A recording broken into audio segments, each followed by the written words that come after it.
You're welcome back to the University for Development Studies, and this is the UDS in partnership with NORSAC and Oxfam, bringing you the political parties' debates on their education policies. This is Joy 99.7 FM and your Joynews channel on Multi-TV. Once again, our panelists have been Dr. Yao Osei Educhum, who is Deputy Minister for Education and MP for Bosomtwe, representing the NPP. Dr. Ahmed Yakubu Al-Hassan is former Deputy Minister Agric and former MP Mion constituency here in the Northern Region, representing the NDC. Professor Emmanuel Yaovi Honwe Bobobi is the Vice Presidential candidate of the CPP, and Pastor Dr. Divine Aivo is Vice Presidential candidate of the PNC. In this segment, ladies and gentlemen, the Ghana National Association of Teachers, the National Association of Graduate Teachers, the University Teachers Association, teacher professional groups are here to field the questions. They will ask one question at a time, and each panelist will answer the same question. You have 2 minutes to give your response. There shall be 2 opportunities of rebuttals and eventually 2 minutes of a closing remark. If the bell rings on you, please finish your point at the time the bell rings. Shall we now have the professional groups ask their questions? Your name and your question in 30 seconds, if you can. Thank you very much, moderator. Good evening, Ghana. I'm Lydia Adetuk, the Regional Secretary of Northern Region, and I'm here with the Regional Chairman, Mr. Atal Longya. We have sat through the program, listening to the presentations by the political parties. We, the Ghana National Association of Teachers, for that matter, NATS, we want to know how will they secure a sustainable funding for pre-tertiary education delivery in Ghana. Thank you very much. Sustainable funding for free tertiary education delivery in Ghana. The NDC has pre-tertiary or free tertiary. Did you say pre-tertiary? Pre-tertiary education delivery in Ghana. So same question to all of you, beginning in the order that you appear on the ballot paper. Dr. Educhum. Thank you, my sister. When it comes to education funding in this country, when it's infrastructure, you're talking about GET Fund that provide the resources. And as is currently happening, GET Fund future resources has now been used in securing $1.5 billion for infrastructure development across the length and breadth of this country. It began with free senior high school structures being built, over 1,200 buildings completed so far in senior high schools. And then you also have at the primary and junior high school level, dilapidated buildings are being pulled up, down, and new buildings are being built. The next phase of the $1.5 billion is both for primary and junior high and then tertiary education infrastructure development. So in terms of infrastructure, that is where you go. Of course, when it comes to salary and other related expenses, it comes from the budget of the nation. And when you make a commitment that human capital development is important, then you do everything possible to ensure that there's adequate budget allocation for salaries, for teaching and learning materials, as we've done since 2017, making sure 4 core textbooks are provided to every single student at the secondary level, which was never the case before. So yes, in terms of sustainable education funding, yes, as a nation, there are times where you may have to look at what we did with Get Fund securitization and raise substantial amount of money to do what you cannot do relying on your annual allocation. And there are times when you also have to look at other sorts of funding like Gallup, Ghana Accountability for Learning Outcomes Program, with a 50 million grant component, and the rest is a concession loan that we are using to really improve 10,000 low-performing basic schools across the country, and they are getting additional capitation grants in all those schools. Thank you very much. Dr. Ahmed Yakubu Al-Hassan, how will you ensure sustainable funding for pre-tertiary education? Yes, it's on. Yes, the sustainable funding. Just hold it this way, it's on. Sustainable funding is extremely important. Hello? It's on.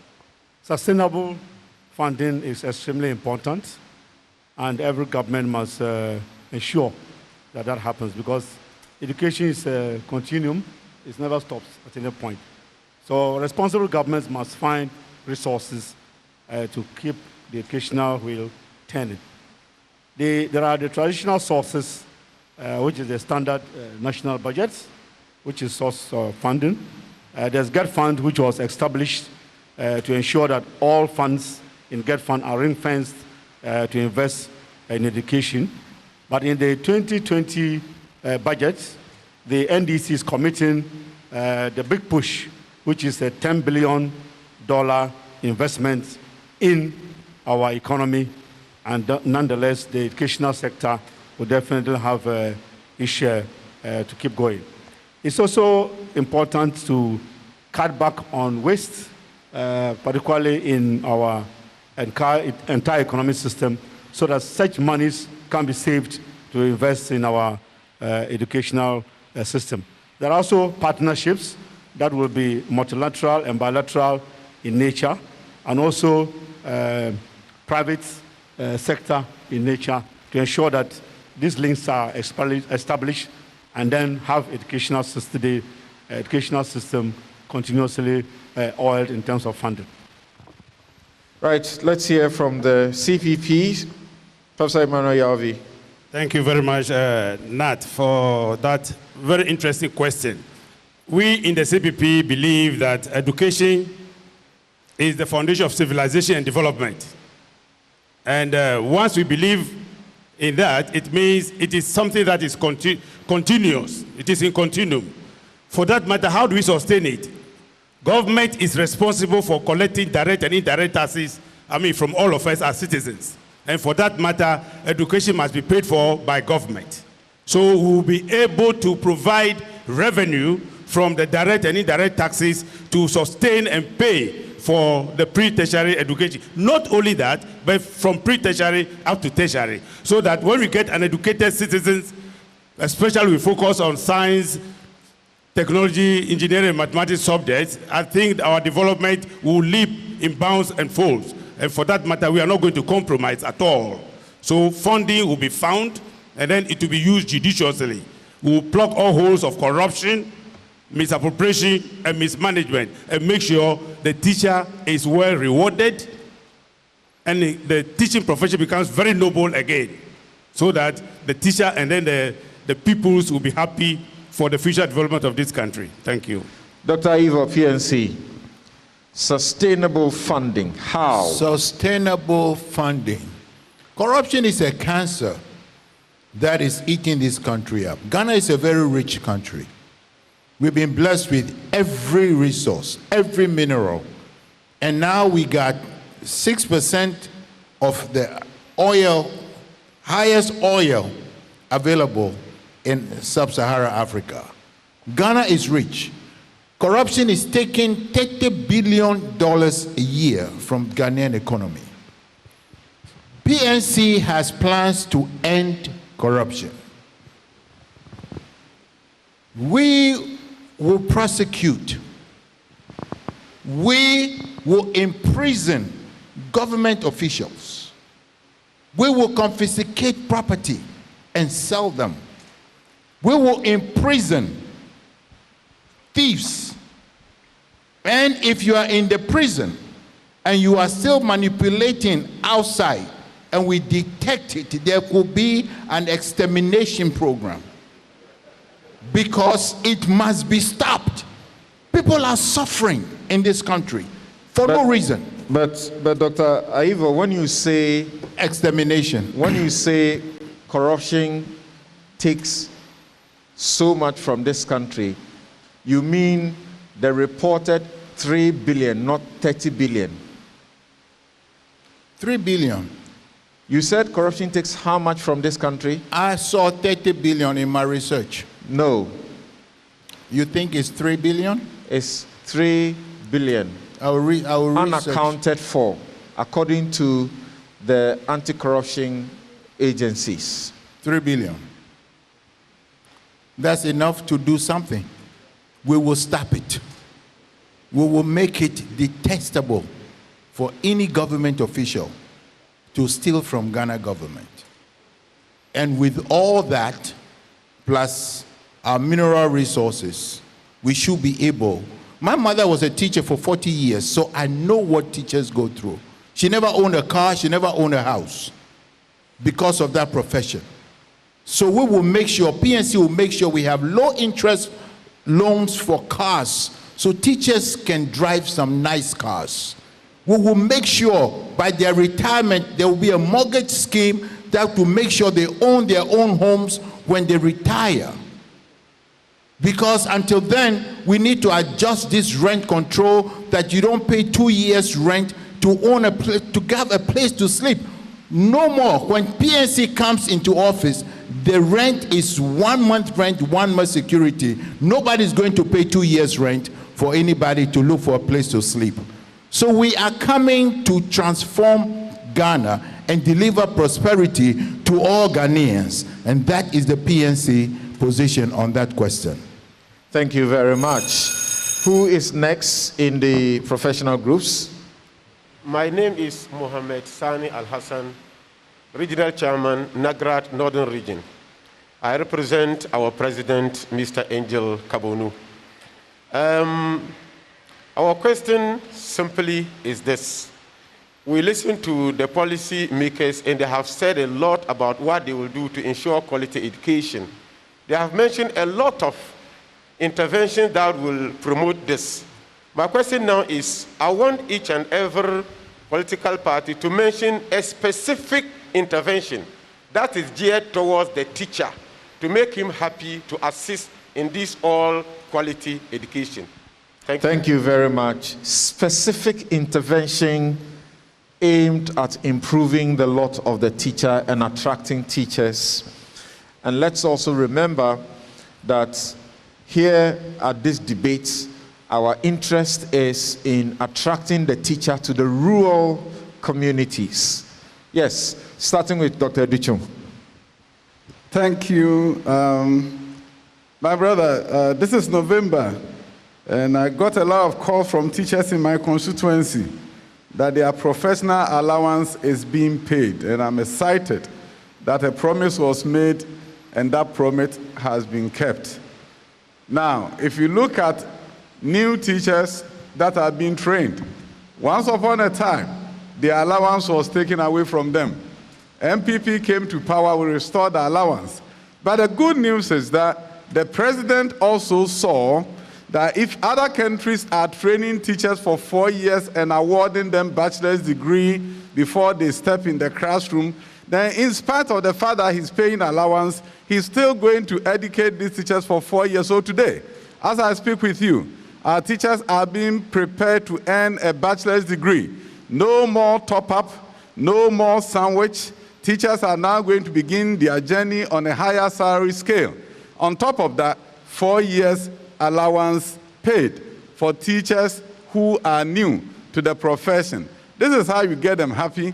And 4 years is going to prepare them very well in both pedagogy and then the content, how to teach and what to teach. 4 years. That is the standard around the world, and that standard, under the leadership of Nana Addo Dankwa Akufo-Addo, is being implemented right now. The students are going to their 3rd year, and there will be a 4th year, and they will earn a bachelor's degree before they step into the classroom. Also, the idea of continuous professional development that has never been done in this country was one of the main concerns when you look at education quality.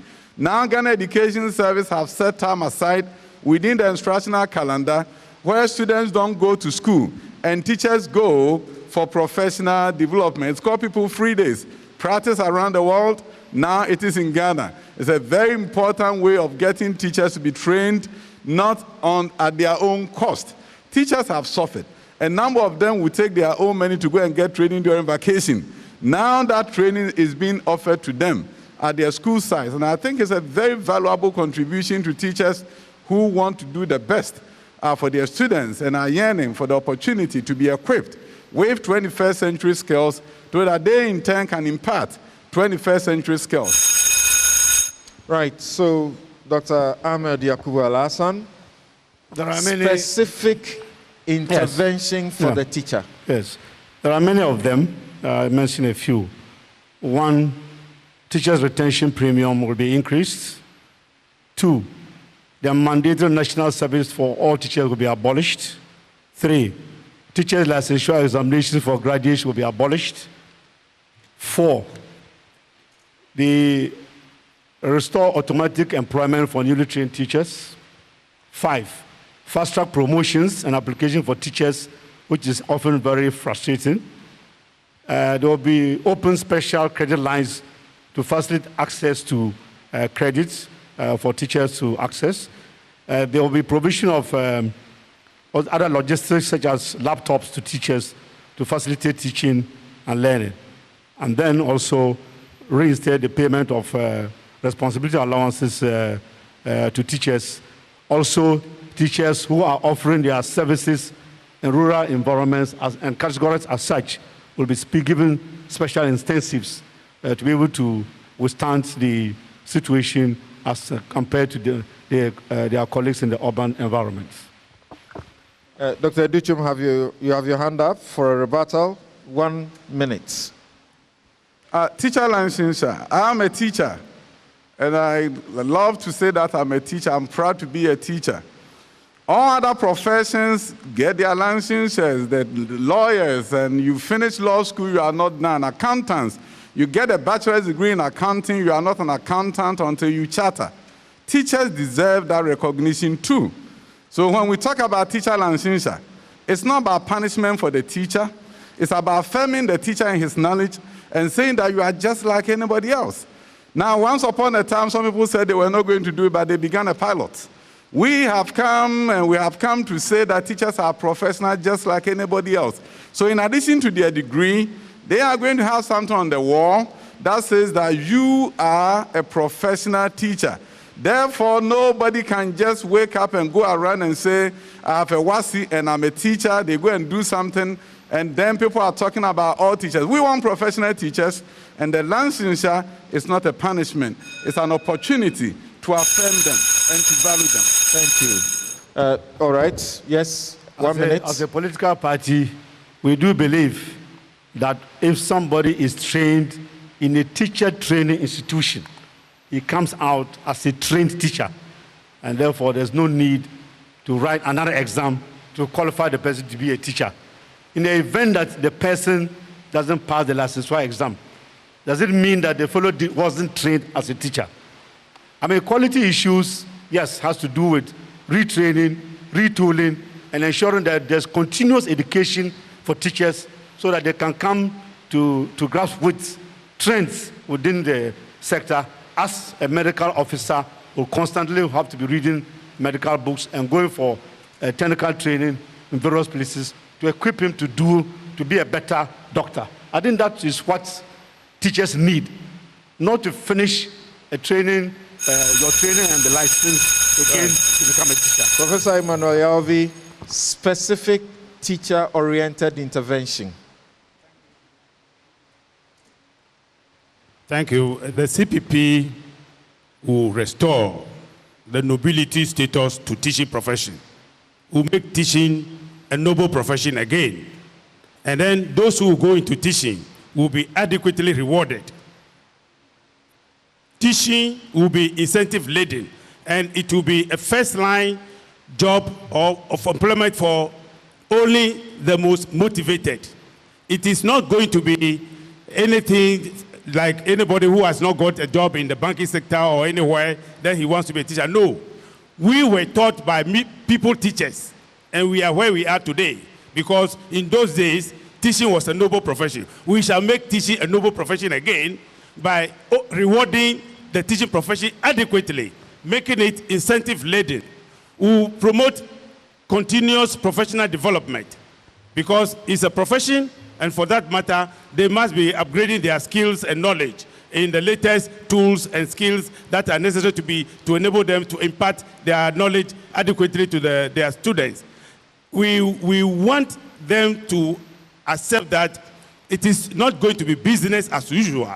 If you go into the teaching profession, you are one of the most prized, professionals in our system. It's not just, it is for those who have nothing to do that to go into teaching again. No, because you are actually going to form the mind of the future generation, the future leaders of this country. And for that matter, it will be a very, very rewarding profession. And the CPP will make sure teachers actually assume their pride of place again among their fellow professionals. Dr. Divine Evil, specific intervention for the teacher. For the teacher, like I've already said, we will look at the teacher salary structure to make it better. That means every teacher will get a pay raise. We will offer competitively low interest car loans to all teachers in the public sector. That if they want to buy a car, they will be free to do that. We'll offer duty-free car importation facility to all professional teachers and educational workers. We provide adequate and decent accommodation facilities for teachers posted in rural areas. The government will make sure that the teacher, sanitation, water, light are available in a decent place for them to live as they teach. We'll introduce mortgage schemes for all teachers and educational workers for them to own houses upon retirement. We'll introduce scholarships for management and administrative studies for teachers interested in becoming school managers, head teachers, so they can progress in their field according to merit. We will take care of teachers because we have them at heart and we appreciate what they do in society. We will be a poorer nation if our teachers have not been helped to live and enjoy what they do. Thank you very much. Shall we have the next question?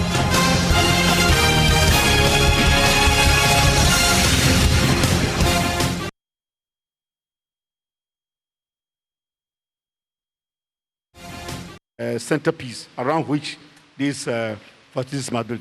And if an analysis of the chain sees that accommodation is the key issue that teachers must have, certainly there's a commitment in the NDC manifesto to get that done. There must be other facilities, as I said earlier, in terms of even potable water and electricity. Thank you so much. Professor Emmanuel Yalvi. Thank you. For CPP, what we'll do is that there will be an allowance for teachers that will be posted to rural areas. So there will be a rural allowance for teachers. Secondly, also, teachers that are teaching STEM subjects will also have an additional top-up allowance.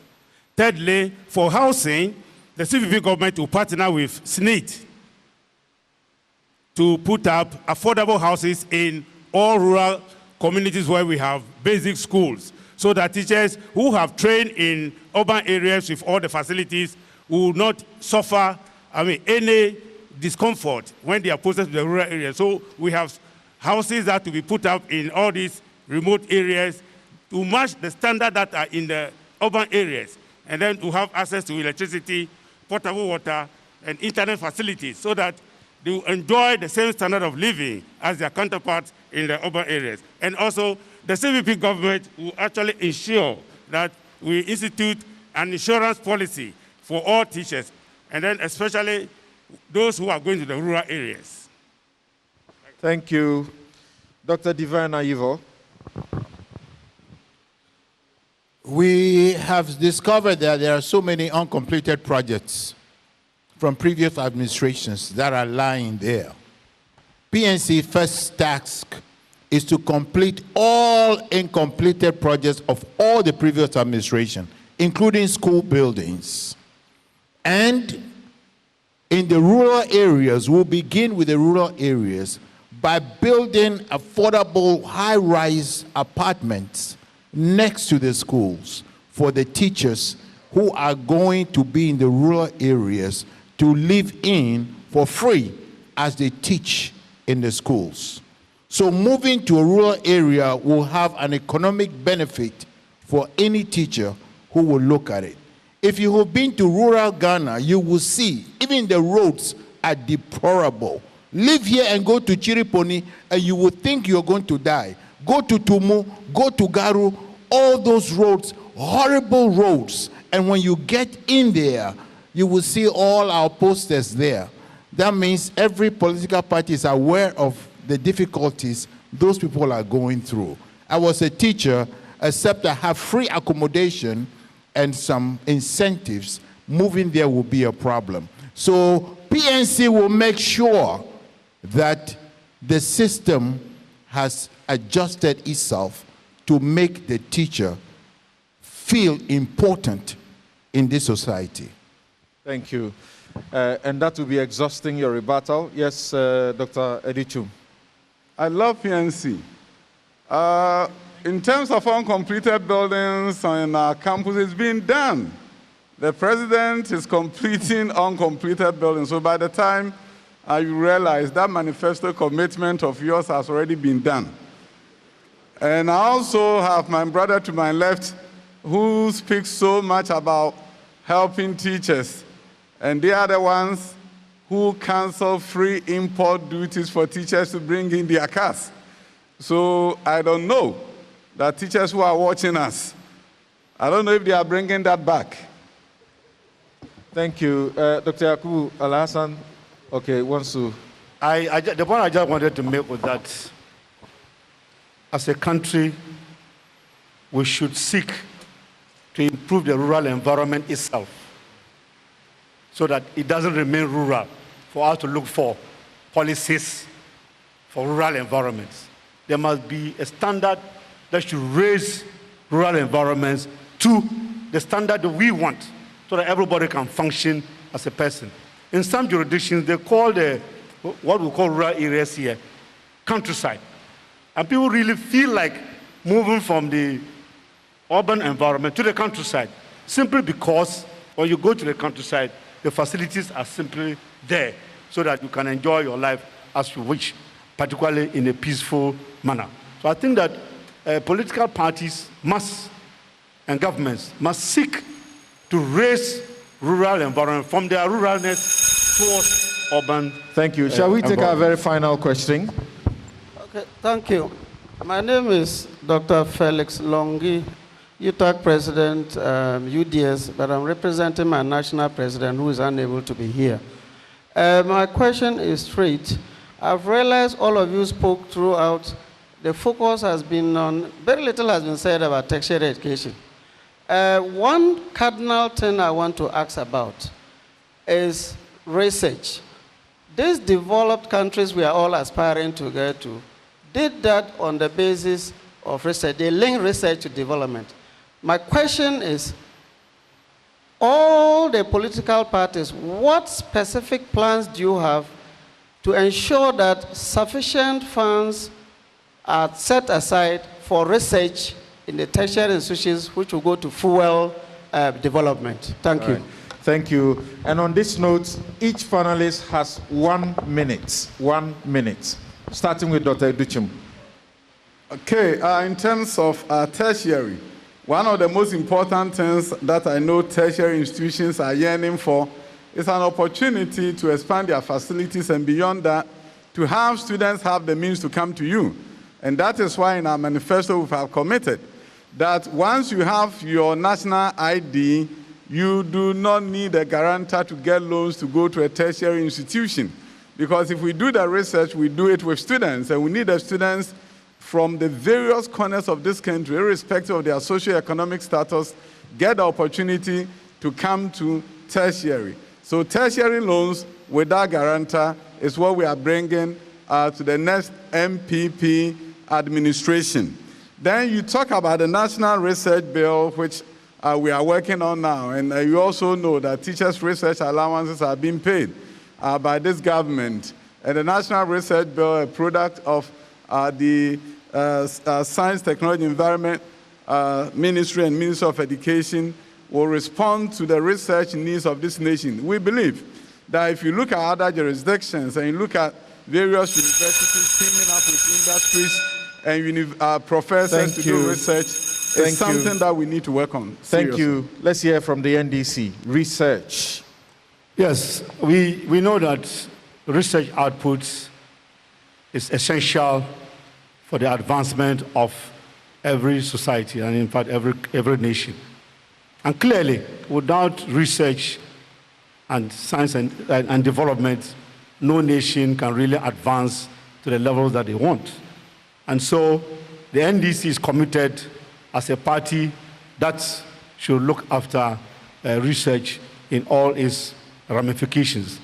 And that is why, for the universities in particular, the Public Universities Bill, that is an attempt to control universities, will certainly be something that the NDC government will not tolerate.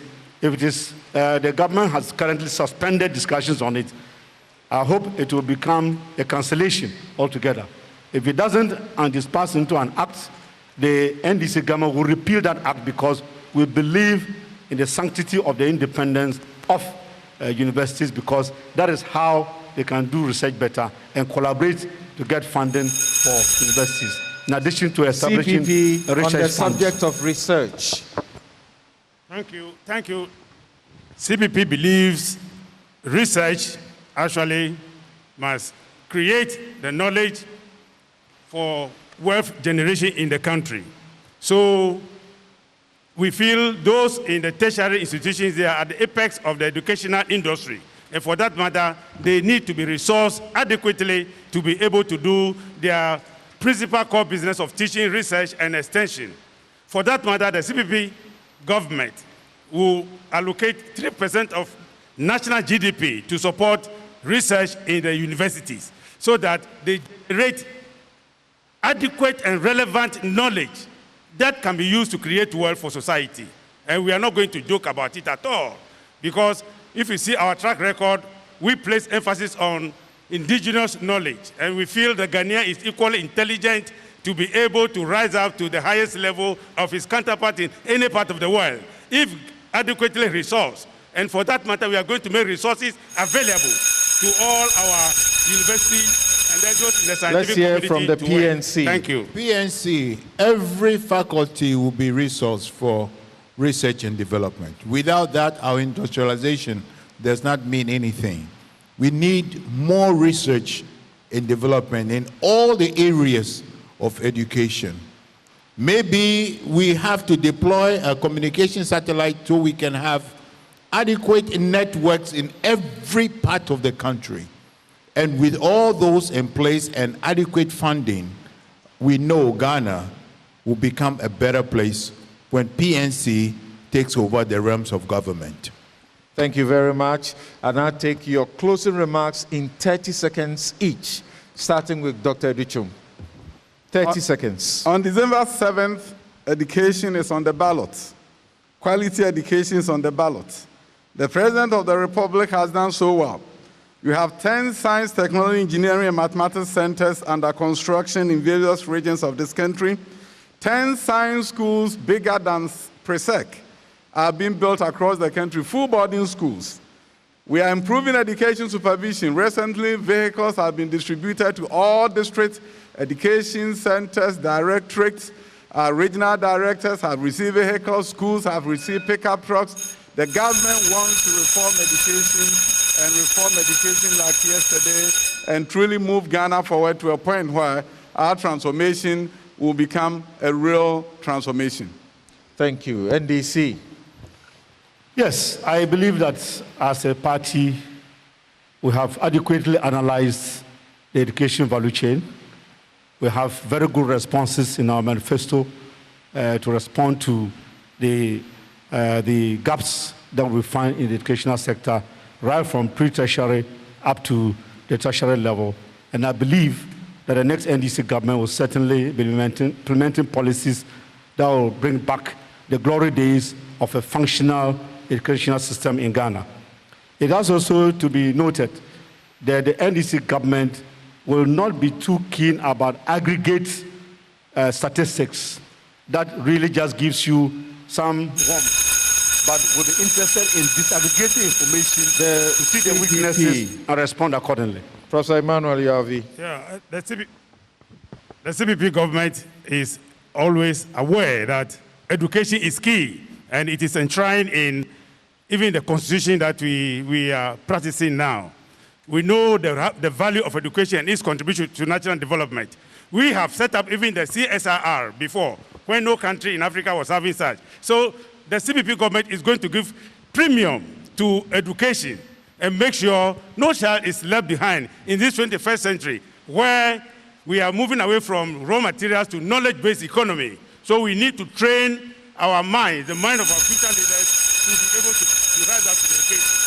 Let's hear from the PNC. Thank you. I'm very happy that PNC is on this podium, that the other ruling parties have all this knowledge on how to improve education, but they just never had enough time to implement them. And it will be the same problem if you vote them back into office. So take this opportunity to vote them out of office and give PNC a chance for 4 years to see what will happen in the education sector. Thank you. Thank you very much to all of you. As we give a round of applause to all of our panelists, let us welcome Dr. Ibrahim Mohammed Gunu, who is the Acting Dean of the Faculty of Education of UDS, to give us the closing remarks. And this has been the 2020 National Political Parties Educational Policy Debate in Ghana by the UDS in collaboration with NORSAC and Oxfam. Our panelists have been Dr. Yao Educhum, who is Deputy Minister for Education and MP for Bosomtwe, representing the NPP, Dr. Ahmed Yakub Al-Hassan, who is former Deputy Minister Agriculture, former MP Myong constituency here in the Northern Region, representing the NDC, Professor Emmanuel Yaovi Honwe Bobobi is Vice Presidential Candidate of the CPP, and Pastor Dr. Divine Aivo is Vice Presidential Candidate of the PNC. Let's now hear Dr. Ibrahim Mohammed Gunu. Honorable Minister of State, diplomats present, Pro-Vice Chancellor, the former Vice Chancellor, principals of colleges of education, deans and directors, senior members, executives of political parties present, the media, distinguished invited guests, ladies and gentlemen. As we come to the end of this insightful and interesting debate, I wish to express my profound gratitude to all the participating political parties for making time out of their busy schedules to attend the program. We look forward to your participation again next election year. Ladies and gentlemen, may I also take this opportunity to express similar gratitude to NORSAC and Oxfam for sponsoring the program. I hope we can always rely on you for continuous support. It is no secret that the program would not have achieved this success without your participation and the cooperation of our audience. We are most grateful to you all. We are also grateful to the media, especially Joy TV and Joy FM, for your live coverage of the program. Ladies and gentlemen, the focus of this debate is on the broader context of educational policy, as in the policy text, policy discourse, and policy effects. In Ghana, educational policy making is gradually drifting towards policies contained in the manifestos of political parties. The policies as contained in the manifesto of the political party that wins or retains power are in most cases reproduced for national legislations. That is why this debate is useful, as it offers the citizenry the opportunity to know about the policies of the various political parties. On this note, ladies and gentlemen, once again, I say thank you for making the program a success. Thank you very much, Dr. Gunu. And I want all of you to give a round of applause for yourselves. We have been live on Joy 99.7 FM and Joy News channel on your multi-TV. I have been your moderator, Samson Ladi Anyanini. Have a good night.